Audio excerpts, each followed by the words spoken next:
Welcome to the Real Turf Techs podcast for the technician that wants to get real. Follow along as we talk to industry professionals and address hot topics that we all face.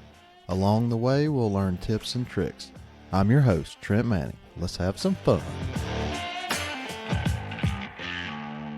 This episode of Real Turf Techs on Golf Course Industries Superintendent Radio Network is presented by Foley Company, a strong supporter of equipment technicians and golf course maintenance departments everywhere. Foley Company offers a proven solution for above and below the turf for turf professionals everywhere. To learn more about Foley Company's line of reel grinders, bed knife grinders, and the Air 2 G2 family of products, or to find a distributor, visit www.foleyco.com. Foley, ready for play. Welcome to the Real Turf Techs podcast, episode 125. Today we're talking to Robert Smith, equipment manager at Marion Golf Club in Ardmore, Pennsylvania. Marion is a private 36-hole facility. Robert has 2 shops there. Marion has hosted 5 U.S. Opens. Robert has 2 full-time mechanics, 1 part-time. He has a mixture of Toro, Deere, and Jake. Let's talk to Robert. Welcome, Robert, to the Real Turf Techs podcast. Thanks for coming on. Thanks a lot for having me, Trent. Yeah, it's only been a few months since I saw you in San Diego. Yes, sir. Hanging out with your best buddy, Mike Elliott, I'm sure. Yeah, Mike's a good friend of mine, that's for sure. One of the best industry I know.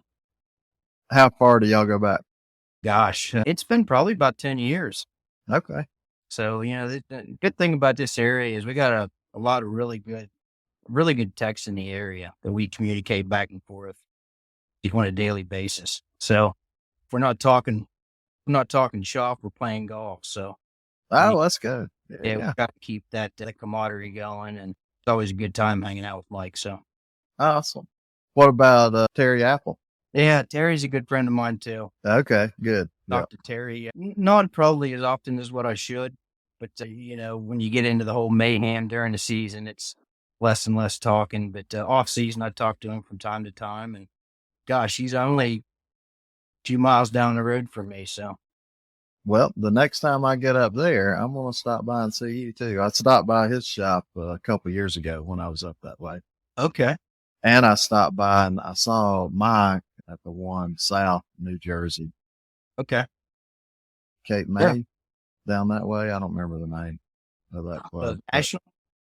Yeah, maybe. Yeah. So I know he has the pleasure of dealing with 3 shops now. So a little bit of a different story with him, but no, he's a good guy. But yeah, you're in the area anytime, Trent. You're more welcome to show up. So I appreciate that. And yeah, for anybody listening, I hadn't met anybody yet that said, don't come by my shop. I mean, serious. So to all the listeners, if you're going somewhere, vacation or whatever, and you want to stop by a shop, just reach out to them. Set something up, because most people, it's open door policy. That's exactly right. I mean, I know there's a few times down at the shows where I'll get in touch with a John Deere dealer or a Toro dealer and say, hey, can I have a few contacts in this area? And sometimes I just like to maybe skip out on some education and go look at some shops. And there's a lot of times where I get a little bit more out of that than what I do anything else. So, and I have no problem with if somebody wants to contact me to swing in if they're in the area. If they could give me a little bit of a notice, that would be great. Well, right. But yeah, we have no problem showing the shop off. We're very proud of it. And yeah. Awesome. When you were talking about that, it made me think, me and John Patterson, we went up and seen Jason Fontana at Desert Mountain when we were out in Phoenix. Okay. And that was amazing, the facility that he's got. And I mean, he's a super cool guy too. And I mean, it's like everybody you meet.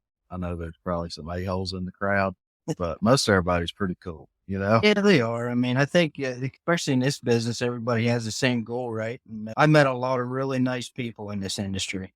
And It seems like everybody just wants to help people out. So that's a fact. Yes, sir. Well, tell us how you got into the turf industry. Well, I think this is a pretty common thread amongst a lot of your episoders. It was my father actually got me into it. Golf runs pretty deep in our veins in my family, and my mom was she worked at a pro shop at our local golf course, and my father, he was a part-time golf cart mechanic. So I was about probably 3 or 4 years old. Instead of getting a babysitter, they just shipped me down at the course with them, and man, I had such a good time. We used to fish and then golf, and it was a very family oriented golf course. Everybody Hmm. knew everybody, and my passion for the game just kind of grew from there. I used to go over and bother my dad when he was working and help him out from time to time, and there was definitely an interest there. I loved tearing stuff apart, and I think dad kind of shoved me in that direction to maybe pursue. Hmm. It was, I don't know if this is legal to say, but I was about 9 when I started working, raking bunkers, just kind of helping out the local courses. Hmm. And they needed some help in the shop, and started working with a fella, and man, it just kind of grew from there. And I was listening to a few of your episodes, and there's some people in there that said, that, in high school, you haven't really heard of anybody saying, I'm going to be an equipment manager at a golf course. But Oh, I'm going to yep. tell you, man, I was that guy. I was at the right place at the right time, and things just kind of fell in the right spots for me. I worked under this guy by the name of Jimmy Fox. Till this day, he's probably one of the smartest mechanics that I have ever met in my entire life. And the work under him was a godsend. Where did you work under him? So there's a golf course back in South Central PA. It's called Downriver Golf Course, owned by the Michaels, and they are really good friends of our family. And he opened a lot of doors for me. So it just kind of grew from there, really. And all the way through high school, they offered a program my junior and my senior year in school, and it was called Diversified Occupations. So you go to school for half a day and go work for half a day. And I wasn't much of a schoolgoer, so Hmm. I would rather work. And I think that's pretty common in this industry too. I think I think you're right there. for Yeah. for most of us. And I mean, it's interesting you say that because I did the exact same thing. We had a program. I don't remember. I think we called it Work Exit or something. Or yeah, we went to school for half a day and go golf course in the afternoon, do our thing. I mean, it was perfect. There wasn't a lot of people in it, but there was enough people. They kept the program going. And everybody else was still in school when I was out in the golf course working. I mean, that's Hmm. at 138-acre classroom. You can't beat that, right? So Oh yeah, yeah. That's hard to beat. it is hard to beat. But yeah, I mean, it just kind of went on from there. No, I ended up going to Penn State, Maine for this industry. It was called Turf Grass and Agricultural Equipment Service Technician Program. And then the short version was the EAE program is what it was called. Okay. So it was such a really good program. And unfortunately, it doesn't exist anymore because, well, they couldn't find a lot of bodies to fill it. But 2-year program, and first year consisted of schooling, and then we did an internship, which I had the pleasure of doing that at Center Hills, and went back to school, went back to Center Hills. They hired me full time. And then, just kept on going on from there. Went up to New York for a while, up at Garsdale, New York. There's a place called Quaker Ridge. Worked up there for a while, and then came back to Lancaster, worked at a family owned business called Golf Course. And then eventually had a pleasure of coming to Marion Golf Club. So yeah, how long have you been at Mary? So this is my 16th season. Okay. Veteran then. That's awesome. It's this place will work you hard, man. It's such a good time though here. It's hustle and bustle. Hmm. Days go by quick, and you kind of lose track of time at this place. That's for sure. So you got to be on top of your toes with that. But I bet. you want to keep the whites happy. Hmm. Yep. No, I understand that for sure. No, Yes. I mean, that's an awesome story. And I would like to hear a little bit more about the program they had there. I mean, they teach you cutting units and electrical, hydraulic, all that stuff. They did. When you graduated, you practically certified and all that stuff. And it's such a shame that that it went downhill. I think I graduated in '05. The graduation of '06, I think there might have been 8 students. '07, there was maybe 5. And then I think the last year, and I could be wrong about this, but I think the last year was either 9 or 10, and there was maybe 3 graduating classes. So they they combined the ag program with the golf course program, and what we covered is hydraulics, electrical, fuel systems, engines, 2 strokes, 4 strokes, you name it, we covered it. And there was some really, really, really good professors that we had up there, Harshman, Yoder. And then they ran a lot of the ag stuff. So they just kind of carried their weight on the golf course industry as well. We had finances, business. I mean, they covered an awful lot. It was a lot of information to take for the 7 months we were in school.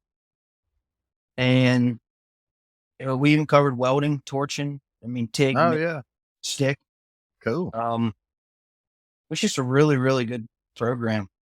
And the coolest thing about that program, a lot of the students that went to that school or that was enrolled into that program, it was a little bit of a different experience than maybe a normal college education. We would go to school from Monday to Thursday, and then we would have off on Fridays. So a lot of the students, including myself, would go back home, work at the golf course, Friday, Saturday, Sunday to try to earn some money to, eat for the next. Right. But man, they crammed a lot of info Monday through Thursday. We would classes start at 7 in the morning, and a lot of times wouldn't be done until 6 or 7 at night. Oh wow. Okay. Yeah, They didn't mess around. They don't, man. You don't have time to get into trouble. That's for sure. And I think that's probably pretty good being in college. Oh yeah. At that age, for sure. Oh, absolutely. I should have stayed a little busier than what I did at that age. Look at you now. I think you're in good shape. Well, yeah, it all worked out okay, I guess. Yeah. What's your least favorite part of the job? I'd say the office work, really.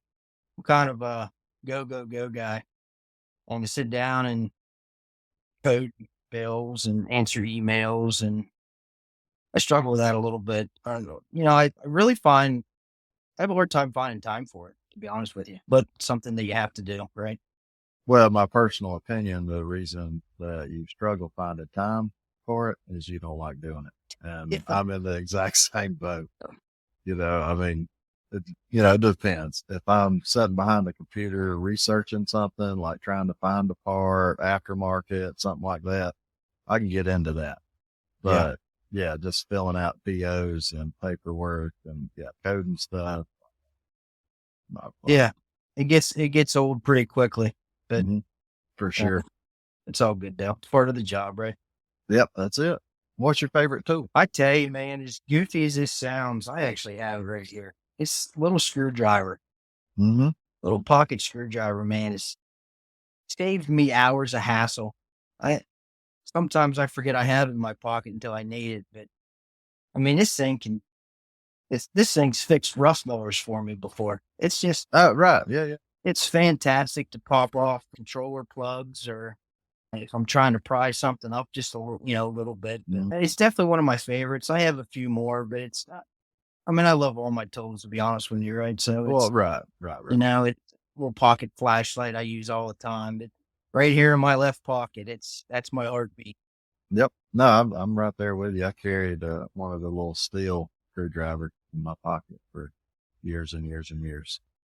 And if I start getting busy again, I'll probably have it back in my pocket. Cause it's just one of those things, like you say. Yeah. No telling what. And I've used it, I don't know how many times, not at work. Oh yeah. You're whatever, you're out for dinner and, need something. That's and I don't know how many times my kids like covering their face up like this is my dad over here working on a stool. Had a loose screw in it. Oh, I get the same look. But I never leave home without it. Whenever I do, man, I'm lost. I don't know what to do. Oh. Yep. No, I know that feeling. What do you do to relax or find your balance? I tell you, man, I love spending time with my family. My wife's really good at bringing me back to level. So are my kids. So when I'm not here at work, I'm normally just at the house hanging, whether we're cooking out or throwing a little get together for something, or I love being at the house. It's like my own little castle. Yeah. Anything and everything to do with my kids, whether we go fishing and like I said, hanging out. So we unfortunately don't get to travel too often, maybe once a year. Mhm. But yeah, it's just as soon as I'm home, I level out.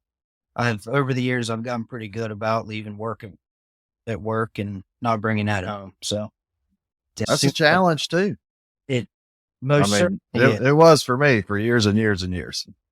No, it was definitely a Yeah. big challenge for me. And I got about an hour drive home. So it gives me a lot of time to kind of think out my problems per se, Mhm. kind of what I'm going to do the next following day to, get a little bit of a game plan together. But that car ride definitely helps me an awful lot. But yeah, whenever I go home, man, that's my neutral ground. It's, Mhm. that's kind of what I do to balance myself out. Why don't tell me about your kids? Oh, I got two beautiful girls. One's Girl dad in the house. I love it. Yeah, buddy.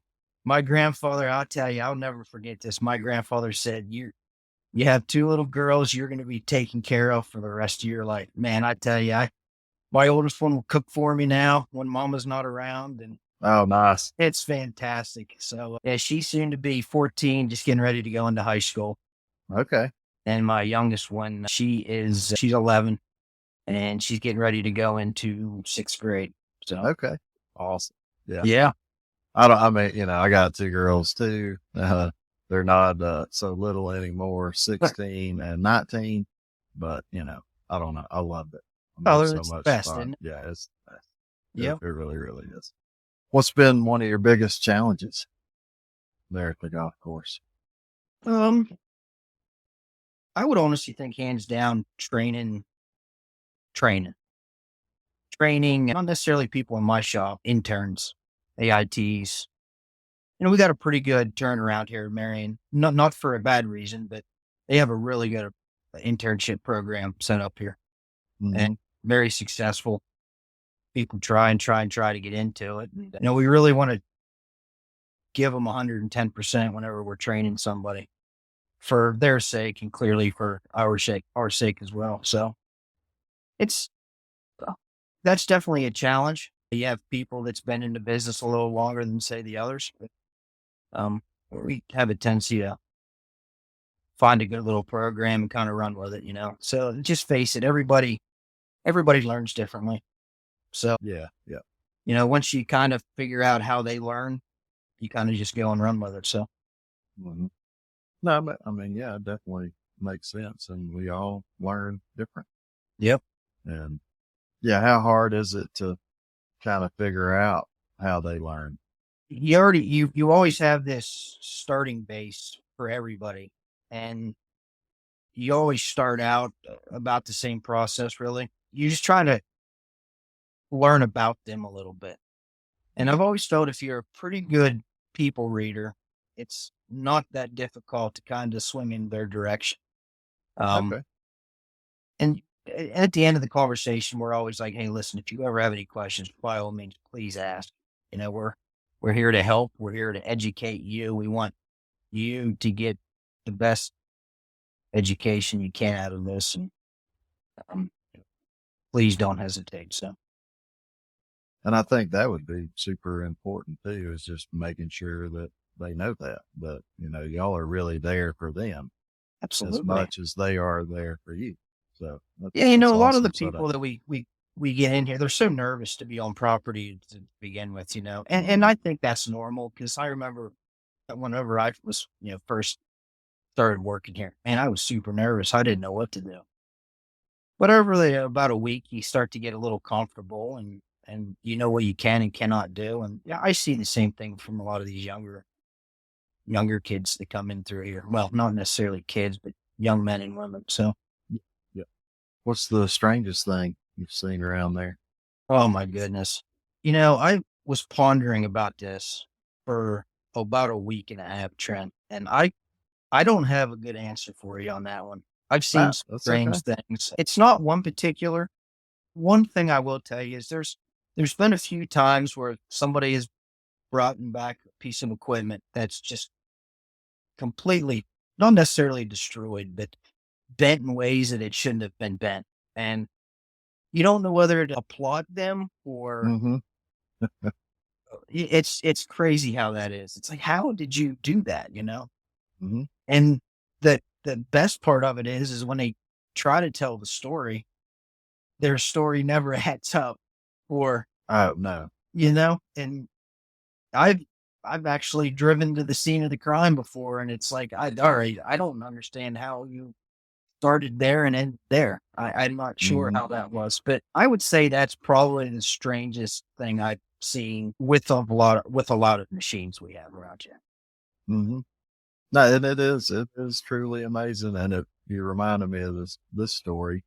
We had, so number 4 green is pretty close to our river, but it's not like a sheer drop off. I mean, it's a steep drop off to the river. And I mean, it's probably, I don't know, 25, 30 feet to the river from the green. And the operator was mowed 10 to 4, and he's going towards the river towards 10 o'clock. And I don't know if he just let go. This was, before we had the bales, where it releases, operator presence, all that stuff. Anyway, the mower goes, back then we had a fringe. So it goes through the fringe, it goes through the collar, it goes through the rough into tall fescue that's, knee high. And then it goes off down to the river. I'm like, and so from the green to the river, it's probably 50 feet. Oh, I well, mean, it ain't like it's, a really close distance. Like, the river was right on the edge of the green. I mean, it traveled, through the rough, it probably traveled 15 feet. It's like, you didn't have time to stop this. And, I'm like, what happened? He's like, I don't know. I don't know why. So I don't, how do you explain that? Like, I mean, you could at least say, I got a phone call and just let the mower go. yeah, right. Because, I really think that's what happened. He let the mower go for some reason or fell asleep. I don't know. It's crazy. That's All the definitely stuff good. that we see around there. Well, you kind of talked about your mentor that taught you a lot. What was one of the most valuable lessons that he taught? Patience. He told me, whatever you do, just have patience. And if something's starting to get to you, walk away from it. It was Jimmy. Jimmy said that, and my dad said that an awful lot too. Um, my dad was probably one of the most patient men that you'd ever want to meet in your life. And I learned an awful lot of patience from him. And I'm here to tell you that saved me an awful lot of times in this industry, at least. Gosh, you have to have patience in this business. You really Mhm. truly do. For when somebody breaks something, you want you want to be approachable, and Mhm. that takes patience. You want them to understand what they could have done to prevent this. That takes patience.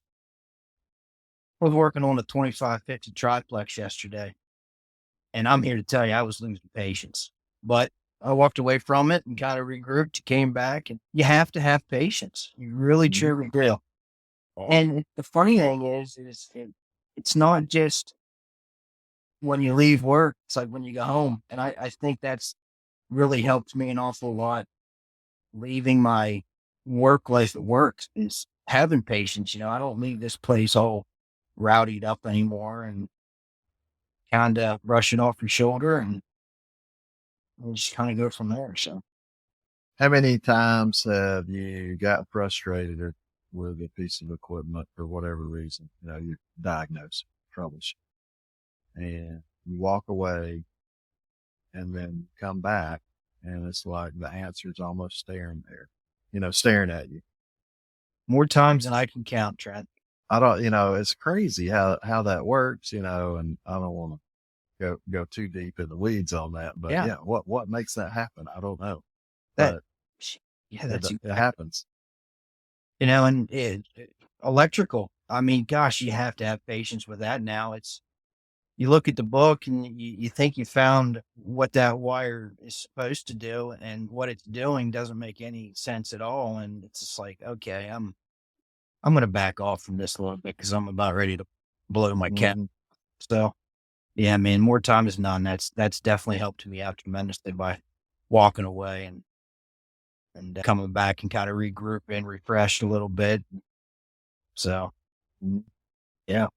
I don't remember exactly how old I was, but I mean, I had to be like 10, 11, something like that.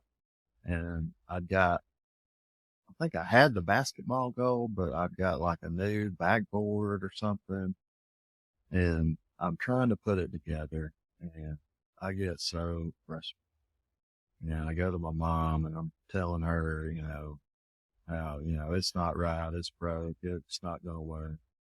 And she said, just take a break from it, go back to it later. And, and of course I'm 10, 12, you don't know what she's talking about, or whatever. But, and I did, I go do whatever. And then I come back and I'm like, okay, yeah, it goes away. It goes together just like this. And I mean, it was so simple, but I'd been missing it for 30 minutes, getting frustrated on how it went together. So yeah, props to mom on that one. absolutely. God love mom. Yeah, that's right. What would be your dream job or opportunity? Hey, man, to move away, live on top of a mountain with nobody around, fish a pond when I want to fish, hang out with my family. You're always under the gun, and it's always hustle and bustle. So when you have the opportunity to relax a little bit, it really makes you not necessarily think, but it think about the future per se. And I tell you, I'd love to move up the northern part of Montana, 25, 30 miles from the Canadian border, Mm-hmm. and do absolutely nothing. Yeah. Just Hey, go to that's Canada, awesome. live off the land. I'm not sure Yeah. my wife would be, Uh-huh. for that, but that would be my dream. Yeah. No, that's cool. And I mean, yeah, it's definitely something I've thought about. I don't know that I could do it, but it's, get Yeah, up there like no internet, but I think you would get used to it eventually. I think so. Yeah. Have you ever heard of Dick Krenig? Oh gosh, one of my favorites. Okay. All right. All There right. I Yeah. have. Awesome. Yeah. Alone in the Wilderness, I think Yeah. his book. And there's a video for the listeners, that come on PBS or something. I don't know if you can still get the video Oh, you can. or In fact, not. I bought all. It was 4 of them about 2.5 months ago. It was. No Uh, way. Okay. yeah. Yeah. I think I've seen 2. I didn't know there was 2 more. Yeah, there's 2 more, and they're fantastic, just as good as the other 2. And, Okay. um, funny story about that, me and my wife caught that on, I think it was PBS one night, and, man, he's like a splitting image of my grandfather. Okay. My grandfather was a carpenter, and dude, he was like a magic man. He could build anything when he came to Mhm. work, and that guy was just absolutely amazing. And then watching Prinicky, I was like, man, that is unbelievable, especially when he made those hinges out of a couple pieces of naughty Mm-hmm. stuff. I was like, all right, come on, man. Yeah. Really? Yeah. Yeah. Yeah. I know. Well, and the latch to defeat the bear, Yeah. the door latch, it's like, wow. So, yeah, for the listeners, if you hadn't checked out Dick Krenig and Alone in the Wilderness, definitely check it out.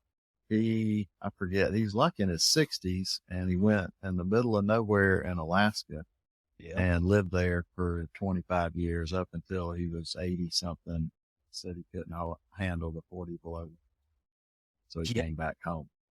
Yeah. Just, yeah, crazy. Great. Yeah, really, really good story.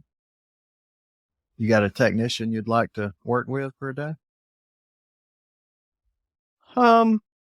I tell you, if I had the opportunity to work with my mentor, Jimmy, for a day, I I can never stop learning from that man. I don't Mm-hmm. get out very often, but when I do, I always make a point to go see him. He's Okay. He's in his 70s, mid 70s, and still wrenching till this day. Really? At a golf course? Yeah, at a golf course, same golf course that I started at. Okay. Oh, that's awesome. How cool is that? Yeah, it's, this is another hard question that you asked. And the reason why I think it's hard is because I'm very fortunate to go to some tournaments. We just got done going up to Lancaster for the Women's Open. And man, there's so many good mechanics that was up there. You have Palma from Aronimink, and then Ed Boyski, and there's Shannon from Finch. And there was a lot of really good mechanics up there. And I have the pleasure of working with a lot of them. So we have good camaraderie, and it's just always, it's like a laughing game when we get together. So Yeah. yeah. No, that's super cool.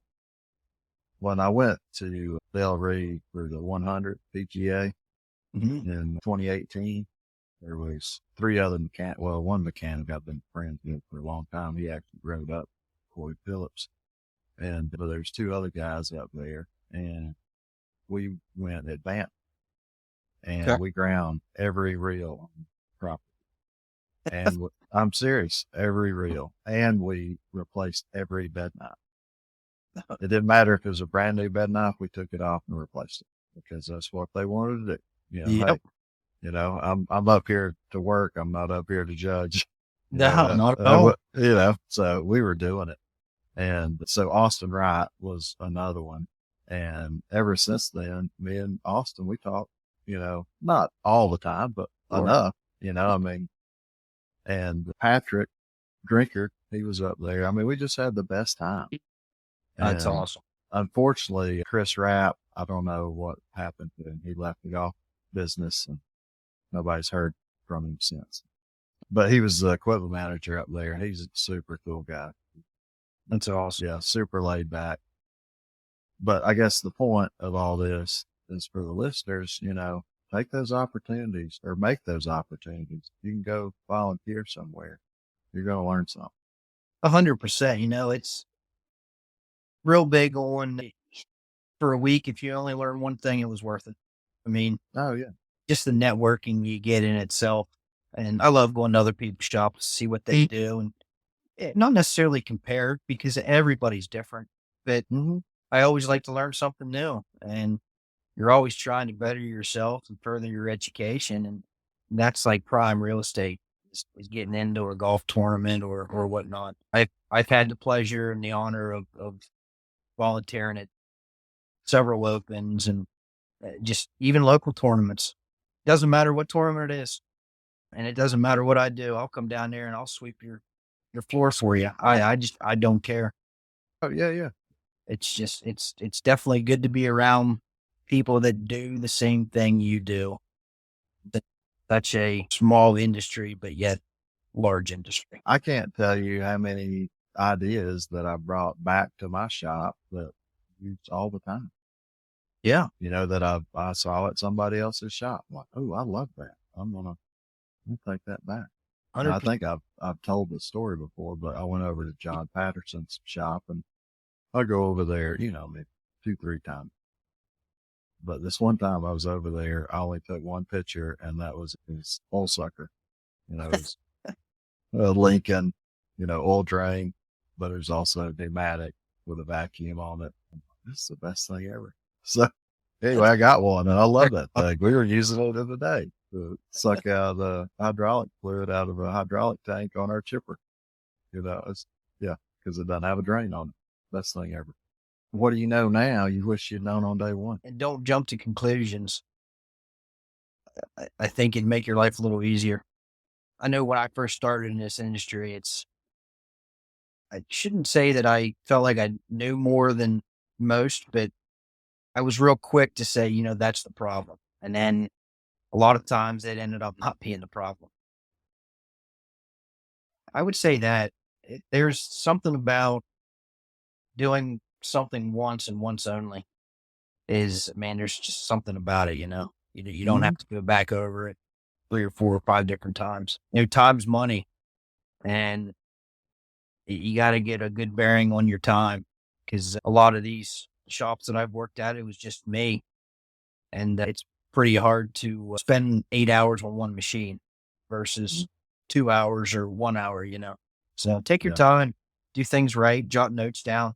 There's whenever I have a large fix, man, I'm always carrying around my pen and my notepad, taking notes down because I mean, I'm here to tell you 5 minutes of trying to diagnose a wire harness. I couldn't tell you what I did 30 seconds ago when it came to hmm what wire was what and what number it was and what color it was. So a lot of note taking. That's probably what I would tell myself as well, my younger age. So Well, no, I definitely agree with that. I don't do that enough, honestly. I mean, kind of like what you were saying, I've worked with this guy for a while, and he would always, before he disassembled something, have an HSL funds, he'd be taking all these pictures of it. And I always kind of looked and said, I don't, man. And, I was just being conceited and arrogant, yeah, by saying that. And I'm still guilty. I still don't do that like I should. But the times I have taken pictures, I always go back and look at them. Like, oh, this went right there. Yeah, this went right here. And I mean, there is some other, tricks of the trade. If I'll think about it, we'll talk about those in tips and tricks here. But it's just really, really important to, like you were saying, or what you made me think of, is I do think that definitely for me, I can only speak for myself, it's easy to make up a story in my head of what happened that may or may not be true. And for instance, I mean, this happened today on this chipper. So the deal with the chipper, the hydraulic pump's leaking and it's belt driven. And I don't know, it was maybe 3 months ago, the belt, and I replaced the belt. And yeah, shame on me because I didn't replace it before it broke, but whatever, it happens. And so anyway, the pump's leaking.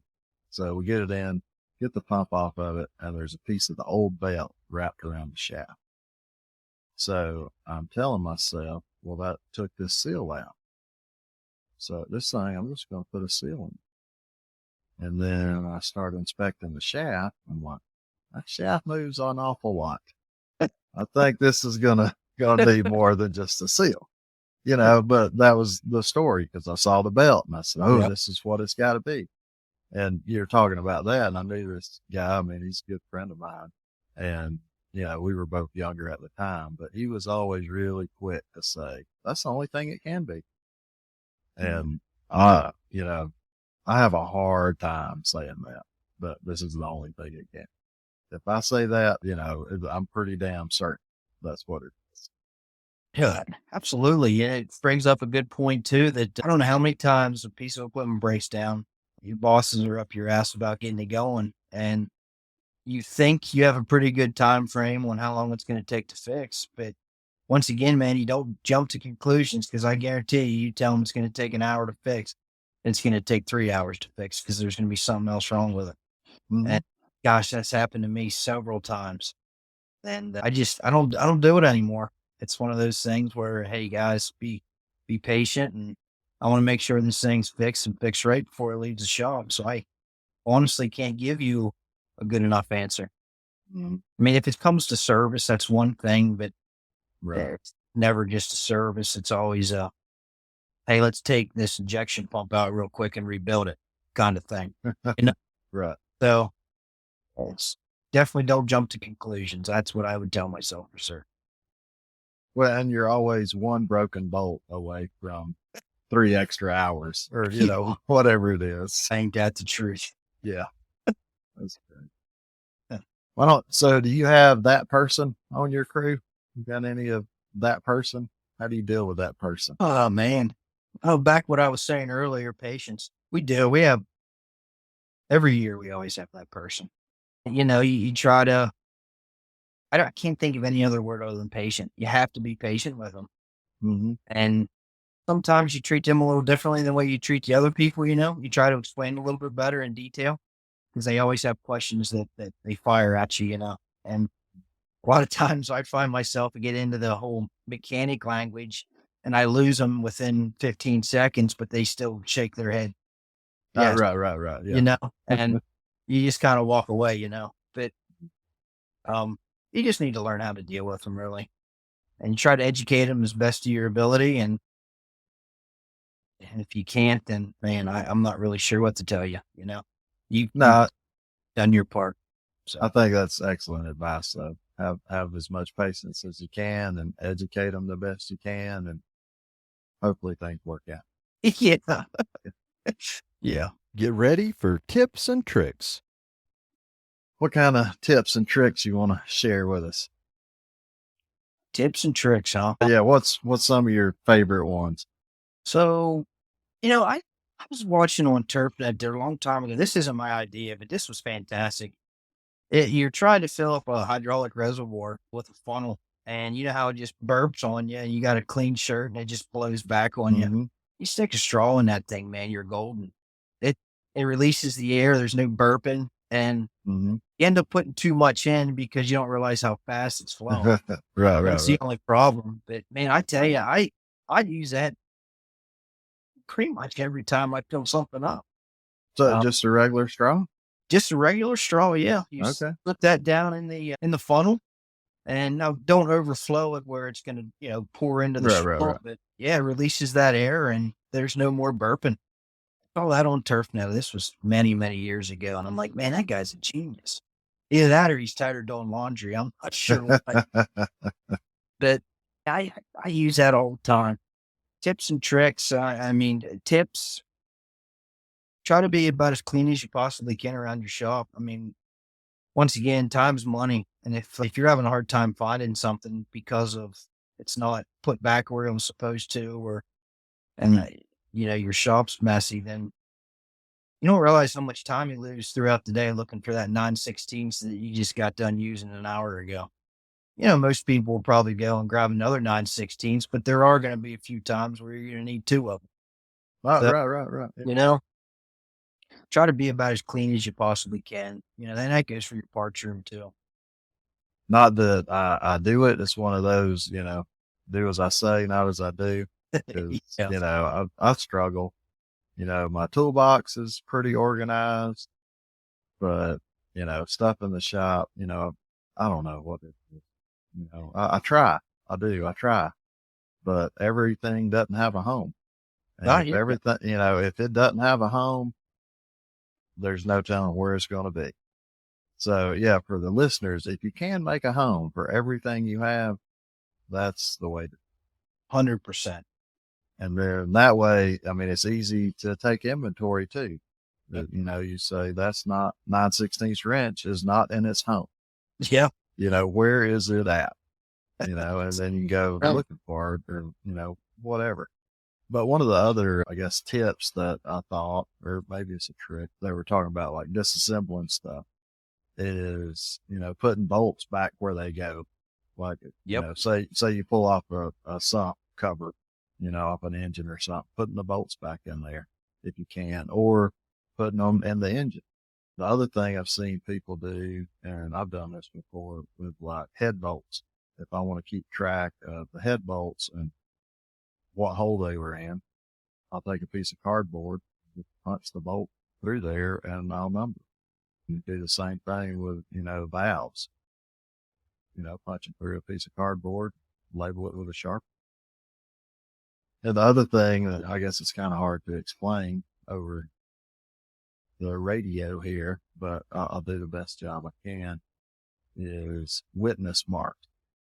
So a lot of times when you take something apart, you will, it will have a mark on it where it mated with another surface. So that is a witness mark. So, and that witness mark, it can tell you a lot of different things on how something goes back together. And the same thing, or the same example. So you pull a sump cover off an engine and you go to put it back on. What I do is I'll stick, say it's got 10 bolts. I'll stick all 10 bolts in where I think they go. And if one is sticking out further than another and another one is, in too far, then I know those two need to be reversed, that I got them in the wrong spot. Because, all these things are machined to pretty tight tolerances. So if you stick a bolt in the hole and you didn't start it, it's going to stick out whatever, a quarter or 3/8 inch, whatever the spec is. So I think that's, something that you can definitely look at, something that makes it easier when you're reassembling stuff. Well, tell me about your apprenticeship program y'all got there at Marion. And is that just for shop people, or is that, like interns for superintendent? And how does that work? So typically the people we pull in, they range from crew members to outside superintendents that want to do something else on, this side of the industry. So it's primarily people that we've pulled off the golf course, just crew members that definitely show interest. And to be honest with you, man, a lot of the really good operators have come to me a few different times and said, "Hey, might be interested, maybe going through your program." It's like, come on, we'll bring them into the shop for about a week, see how they do, see if they like it, and I'm completely honest with them, man, when it comes to our work ethic in here. And I always tell them, "Hey, listen, man, if this doesn't suit you, you need to let me know, because I don't want you to waste my time, and I most certainly don't want to waste your time." So, but if you want to make a career out of this, then we can most definitely help you and putting the right foot forward. So Marion's very gracious with people moving up in the industry, and we really push for that. Paul Washaw is really good at doing that on his end with superintendents. And, I was very fortunate that when Paul came here in 17, he left me continue to do what I was doing. So far, we've placed 9 or 10 people. Oh, wow. That's some awesome. Local, some out of state. And like I said, it ranges anywhere from crew members to old superintendents. The superintendent came through here and was from the Poconos. Ended up being a really good guy, really good mechanic. But what we typically like to do here is I like to have 2 full-time guys besides me on property all the time. And I like that third being kind of like a part-time floater kind of fellow. So what he'll do is he'll continue to do his work, or she will continue to do her work out in the golf course. The most important thing is to understand how to operate the equipment, what they do, what their intentions are out in the golf course. And it's a lot easier to train somebody in the shop in that respect, because they understand already what it's supposed to do. Now it's time for me to show them what we do to get it there. Right. But we've had some really good success. People range from going through the internship program or the apprenticeship program, anywhere between 9 months to, 2.5 years, 3 years. Okay. Well, I mean, we don't push them out here. We don't push them out of Marion. But there is not a month that goes by that I don't get a phone call asking, "Hey, do you know a mechanic? I'm looking for one." And let's face it, the mechanic side of things is, and I don't mean any disrespect to anybody, but this is like it's an old head game. There's a lot of older people that are mechanics. They're starting to retire, and man, jobs are just opening up left and right.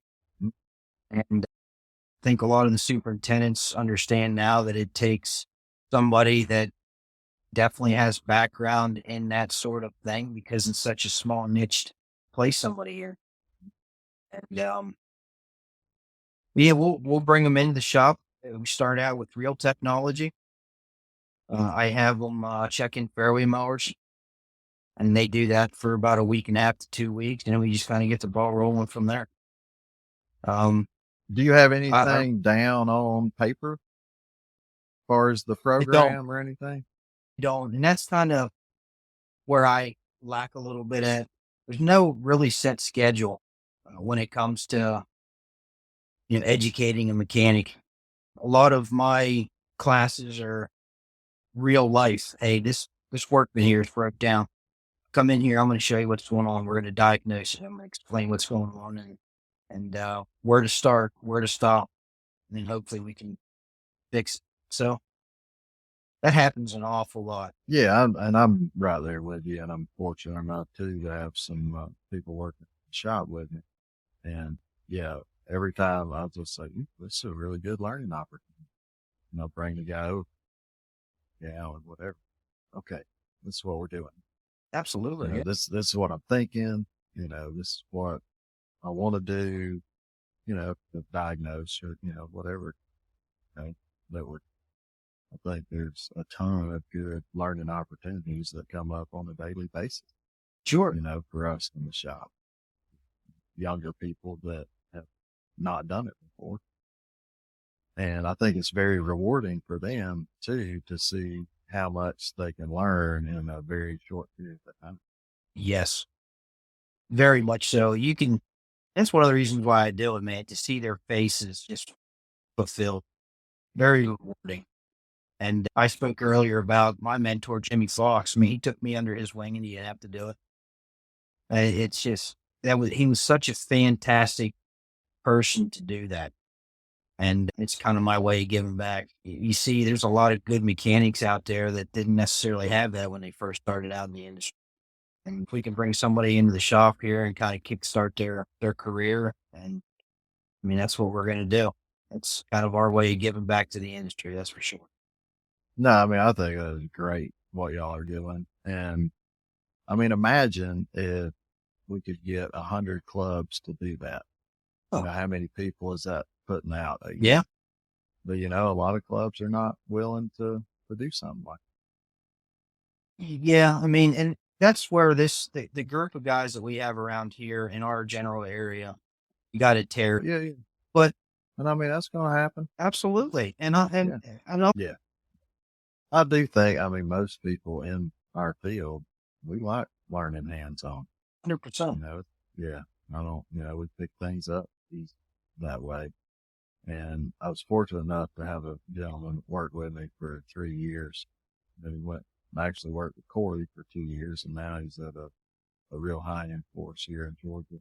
We're doing great, and I'm so proud of him. But he told me this not too long ago. One of the things that really helped him when he was working for me, at the time, I was doing a bunch of side work, and I was getting tractors in all the time, splitting them, putting clutches in them. And we weren't doing that necessarily at the golf course. Not that I wouldn't, but I got 3 tractors, so I had made a clutch in them. Yeah. So doing this side work, and and I did all kind of different type of side work, and he was saying how much that helped too, learning different stuff. Not just your normal everyday golf course stuff. So that. Since y'all are doing that type of stuff at Marion, that is awesome. I mean, that's next level stuff. I think most courses probably send out a tractor to get the clutch replaced. But, maybe not most. Maybe that's not fair, but there is a large majority that does. They say, and, it doesn't matter if the technician knows how to do it or not. Maybe he doesn't have the time. If it's one person in the shop, you don't have time to split a tractor apart and put a clutch in. Yeah. We just didn't have time to do it. But, shortly after that, there was another one that went out, and, we had time to do that. No, I can't agree more. And I think we'll end on that. That's awesome. That's so good. We will hit a little bit of rapid fire. Bring it. All right. I love it. What's your favorite movie? Road to Perdition. You're going to have to educate me here. I'm That's sorry I missed that one. Mafia, maybe not necessarily gory, but it's back in the Mafia days and 1940s, 1930s, when Mafia was real big. And it's just, it's about Tom Hanks, the dad, and his son going to the aunt's place and the adventures that they went on during that road trip, per se. Okay. And it's fantastic. All right, I'm going to have to check it out then. Putting it on the list right now. What would be your last meal in your log cabin in the middle of nowhere? Pork, sauerkraut, dumplings, mashed potatoes, and green beans. Oh, man. I don't know that I've ever had pork, sauerkraut, mashed potatoes. Man, this is nothing better, Trent. Well, I mean, don't get me wrong. I love pork. I love sauerkraut, and I love mashed potatoes. So I'm sure I've It's a just never had them all mixed together. Yeah. Where is that a German thing or? You know what? I have no idea. My mom used to make it for me whenever I was growing up. We had it maybe once every other month, maybe. Okay. I'm a grown ass man. I have it every other week now. All So right. it's That's fantastic. awesome. Try it and then give me a call and let me know how you like it. Okay. Well, you might have to text me a recipe or I can something. do I'll see that. if I can throw that together. No, that's awesome. What are you most proud of besides your kids? And obviously I know you're proud of your family and your two girls. Very proud of my apprenticeship program that we've created here. Very proud of that. A work ethic. And I think everything kind of bundles into one, really. But Mhm. definitely the apprenticeship program, being able to give back and just learning what I've learned so far in life and where I've started and where I'm at now. And definitely proud of that. That's awesome. So good. Well, thank you so much for being a guest. Thoroughly enjoyed it. Likewise. Well, thank you very much for having me on. I also enjoyed it. Thank you so much for listening to the Real Turf Techs podcast. I hope you learned something today. Don't forget to subscribe. If you have any topics you would like to discuss or you'd like to be a guest, find us on Twitter at Real Turf Techs. See you bye.